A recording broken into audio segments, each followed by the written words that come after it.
നമസ്കാരം. ഞാൻ ഇന്നിവിടെ പറയാൻ പോകുന്നത് സിംഹം എലിയുമായ ചങ്ങാതത്തിന്റെ കഥയാണ്. ഒരു ദിവസം സിംഹം ഗുഹയിൽ ഉറങ്ങുകയായിരുന്നു. തൊട്ടടുത്ത മാളത്തിലെ എലി ഓടി വന്ന് സിംഹത്തിന്റെ മേലിൽ ചാടി ചാടി കളിച്ചു. സിംഹം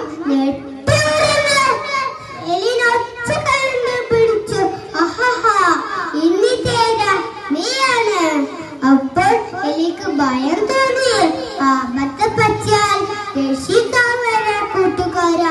സിംഹം പൊന്തിച്ചിരിച്ച് അവനെ വെറുതെ വിട്ടു. അങ്ങനെ ഒരു ദിവസം സിംഹം ഇത് തേടി പോകുകയായിരുന്നു. അപ്പോൾ സിംഹം വേട്ടക്കാരുടെ വഴി കുടുങ്ങി.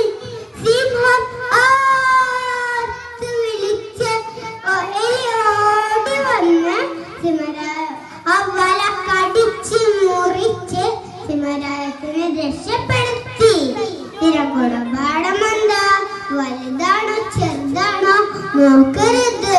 ചിലപ്പോൾ ചെറിയതായിരിക്കും നമ്മളെ രക്ഷിക്കാൻ വരിക. നന്ദി, നമസ്കാരം.